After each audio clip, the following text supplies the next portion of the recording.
Good afternoon, or good evening, or good night, depending on where you're sitting or living.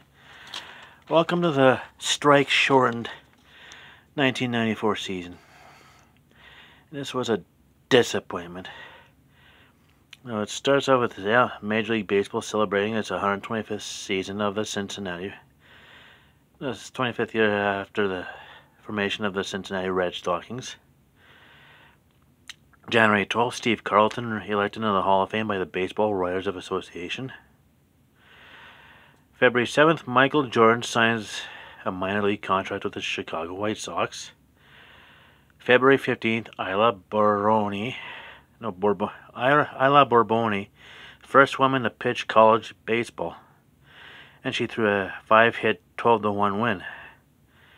April 3rd, Cincinnati hosts the Easter Sunday night game. First time that's ever happened.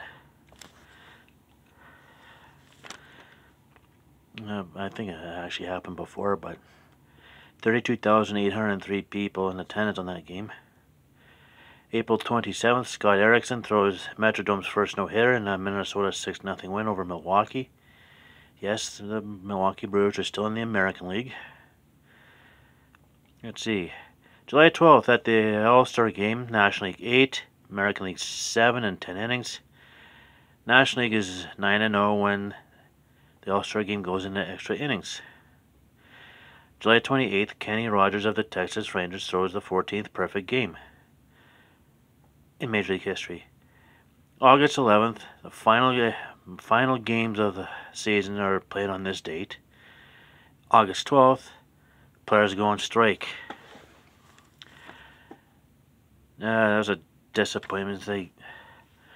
Honestly, both the Major League Baseball owners and the Major League Baseball Players Association, all they ever did was just trade proposal. We don't like that proposal. Here's our new one. No, we don't like that one. Here's our new one. They didn't even try to flipping get in the boardroom and negotiate. The stupid idiots. It was embarrassing. Yeah, and it was also disgusting. September 14th, owners vote 26-2 to cancel the season, which included the playoffs, which means there's no World Series. It's just that time just finished it, because September 20th, the Albuquerque Dukes are the Pacific Coast League champions. And on October 29th, the Yomiuri Giants win the Japan Series in 6 games. Season stats at the time of the strike. So these included all games up to and including August 11th. American League. Paul O'Neill of the New York Yankees, .359 average, led the American League. Ken Griffey Jr. of Seattle hit 40 home runs, led the American League. Well, who knows if he could have made it to 60. Kirby Puckett of Minnesota, 112 RBIs, led the American League. Jimmy Key of the Yankees, 17 wins, led the majors. Steve Ontiveros of Oakland, who? I don't even remember him pitching. 2.65 ERA.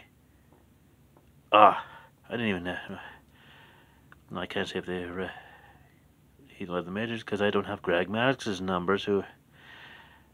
Greg Maddux was a top pitcher in the with ERA. I just don't have his numbers. I didn't even forget to put it down. Anyways, Randy Johnson of Seattle, 204 strikeouts, which led the majors. National League, Tony Gwynn of San Diego, .394 average, led the majors. Who knows if he could have finished the season over 400? We'll never know. Matt Williams of San Francisco, 43 home runs. Who knows if he could have got to 60 home runs? He also led the majors. We'll never know. Jeff Bagwell of Houston, 116 RBIs. Ken Hill of Montreal and Greg Maddux of Atlanta, 16 wins, tied for the National League lead win. As I said, Greg Maddux led the National League in the ERA. I neglected to put his numbers down. Andy Benes of San Diego, 189 strikeouts, which led the National League. Now the Standings after games on August 11th. Yankees were leading the American League East at 70 wins and 43 losses. Baltimore was second at 63 and 49, 6.5 back. Toronto was 55 and 55 and 60, 16 back. Boston was 54 and 61, 17 back. Detroit was 53 and 62, 18 back. Central. Yes, the American League Central. Yes, the East had 5 teams, as does the Central. Chicago, 67 and 46, was leading the Central. Cleveland at 66 and 47 was 1 game back, and at the time of the strike, they had the wildcard spot. Kansas City went 64 and 51, 4 back. Minnesota went 53 and 60, 14 back. And Milwaukee goes 53 and 62, 15 back. American League West, more like the American League Week, the Week West. Texas was leading the division at the time of the strike at 52 wins and 62 losses. Yeah, it was bad. Oakland went 51 and 63, 1 game back. Seattle went 49 and 63, 2 back. And California went 47 and 68, 5.5 back.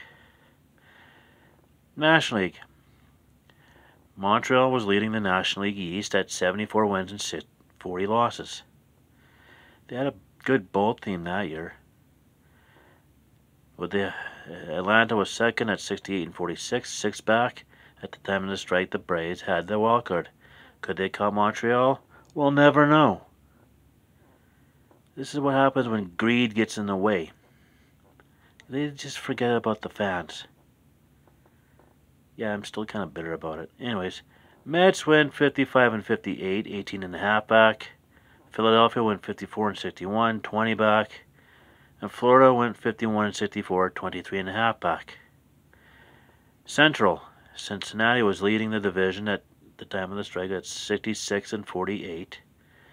Houston was second at 66 and 49, half game back. Yes, Houston was still in the National League. Pittsburgh and St. Louis each went 53 and 61, 13 back. And Chicago went 49 and 64, 16.5 back. The West. Los Angeles was leading the West at the time of the strike at 58 and 56. Geez, the National League West was a little better. Not by much, though. San Francisco went 55 and 60, 3.5 back. Colorado went 53 and 64, 6.5 back. And San Diego went 47 and 70, 12.5 back. So a hell of a lot of unknowns. Who could have waited to the World Series? Could Matt Williams have made it to 60? Could Ken Griffey Jr.? Could Tony Gwynn have made it to 400?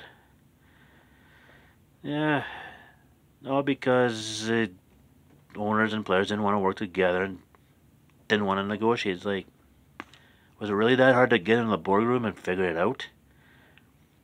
And then John Thorne once said, only a fool goes out on strike in the middle of a baseball season.